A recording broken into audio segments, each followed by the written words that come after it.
Hello and welcome to the new series of Drishti IAS. I am Pooja Dwivedi, and in this segment today we are going to discuss about the contemporary judicial delivery system. This topic is important from the perspective of prelims and also from the perspective of GS mains papers. So let's begin with the topics of discussion that we are going to look at. These are the topics that we are going to discuss step by step. Let's start with why is it in the news.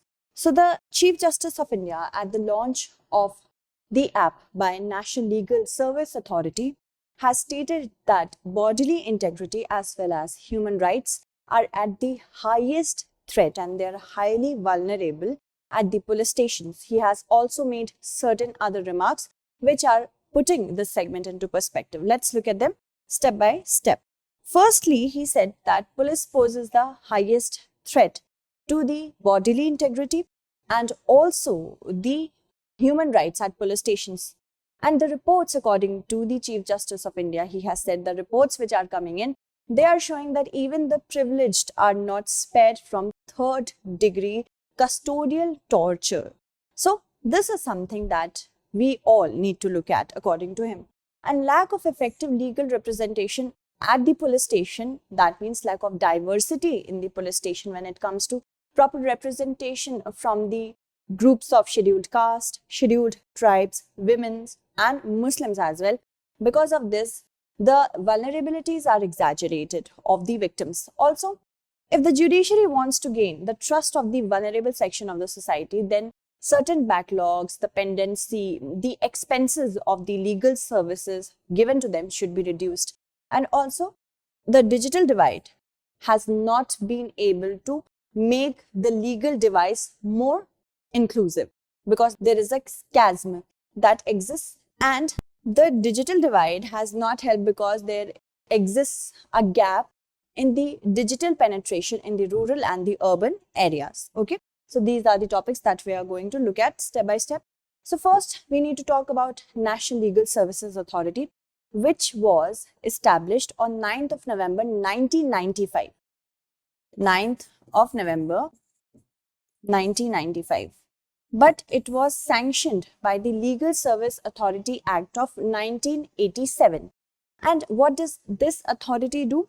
This authority wants to make legal instruments which are inclusive in nature, legal advice and legal supportive, competent and of course accessible to the weaker section of the society, such as women, such as scheduled castes and scheduled tribes.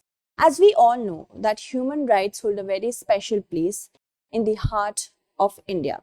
But before we move on to the human rights, we must know that the Chief Justice of India is the chief patron of National Legal Service Authority, and the second senior most judge is the executive of the National Legal Service Authority. So human rights, if we talk about, they hold a special place in our constitution according to the fundamental rights and directive principles of state policy. As we all know that the DPSP wants to have a welfare state, and according to Article 39 Clause A of the Constitution, legal aid should be made available freely to the weaker section of the society. And accordingly, according to Article 14, that is equality of law, and also according to Article 22 Clause 1, legal service should be made available to the groups which are in need of it. And also statutory provisions are also there because India was a part in framing of the treaty of course, the treaty, if we talk about which treaty I am talking about, the United Nations Declaration on Human Rights. Basically, this is not a treaty. This is just a declaration. If it would have been a treaty, then it would have been a legally binding treaty. But because of the India's assistance and India's inclusion in the United Nations Declaration on Human Rights, the Human Rights Act came into being. And accordingly, an institutionalized framework was also made, which of course protected the fundamental rights of the populace. So, of course, fundamental rights and human rights were brought in tandem because of this particular provision. If we talk about the police system and human rights, this is a report which has been published by Human Rights Watch by the name of Broken System. And here it has made a certain analysis on how the police system works in India and how the police system is not very well democratized and humanized, because lot of analysis pointed towards the brutality and impunity of the police. They were not trained. If we talk about inhumanization and democratization of police system, they were not trained. And of course, there were a lot of vulnerabilities when it came to custodial illegal tortures as well as extrajudicial killings. Moving on, if we talk about this graph, as you can see, this graph points out towards how many people have died between 2016 to 17 at this point. And as you can see, 427 people have died. So custodial killings have gone up because of the lack of accountability when it comes to the police system. And also because of the lack of any police complaints authority, they have not been made available in many states and districts, because there is not a proper check and balance when it comes to policing in India. That is why these things are, of course, harrowing in nature that we are seeing. If we talk about lack of diversity, the inability of states to fill in the reserved seats for the SCs, the STs and OBCs and women, it is coupled with the disproportionately lower representation of these groups at the officer level ranks. Now, this need to be pointed out that the lack of official data on several parameters of diversity, such as the number of SCs, STs, OBCs at the IPS level, or the data for the proportionate representation of Muslims in the police force, are hindrances in the analysis, because if the data is not made available, if the data is not complete, then what policies the government should approach with, that is also another problem. Also, there is a need for the government to the tendency to hide all such data about vulnerable and underrepresented communities. There is, of course, whenever there is a lack in any system in India, it needs to be pointed and highlighted out so that we can scrape off that issue, not just hiding it and it will rot and rot beneath the surface, and one day it will blast. The rot will set in and it will, of course, get deeply rooted, and then we won't be able to scrape it off.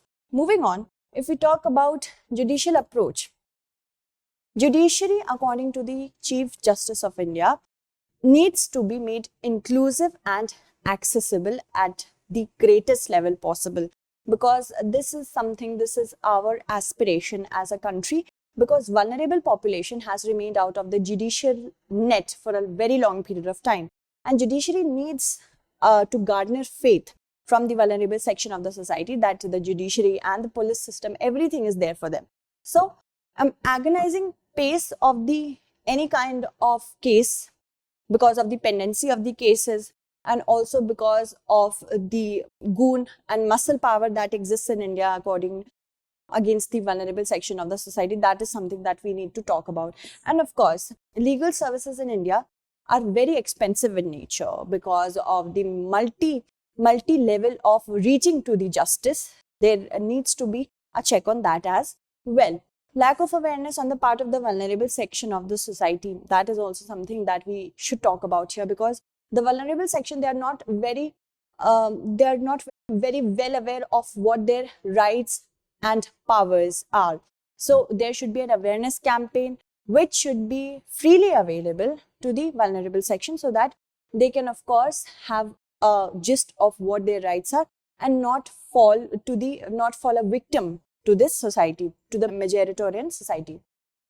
Okay, if we talk about the Legal Services Authority, we have already discussed that, so we shall skip it and move forward and talk about digital divide. As the Chief Justice of India has also said that majority of the people are not included in the Digital India initiative, and this has created a gap between the rural and the urban populace, between the digitally powerful and the digitally illiterate people. And because if we talk about e-courts project, there is a greater divide because the virtual court system, India is not ready yet in the rural areas. If I talk about the e-courts project, this is a project of the Department of Justice of Ministry of Law and Justice, and this is a mission mode project to have digital courts at the district court level also. But as we can see, according to the reports, 50% of the lawyers and advocates, they do not have access to laptops. And of course, if we talk about the hindrances and glitches because of the lack of digital connectivity, not only in rural but also in urban area, this also poses a challenge. Also, Lack of digital literacy and digital penetration in India, especially in the rural areas where connectivity is not too much, connectivity that needs to be burgeoned is not there. So that is something the CGI knows, and he has pointed out yesterday only. Let's move on and talk about our question. Okay. So, critically examine the issues with respect to contemporary challenges in the current structure of justice delivery system in 250 words. So, that's it for today. Tomorrow we shall meet again with another segment. Until then, stay updated and thank you so much for watching.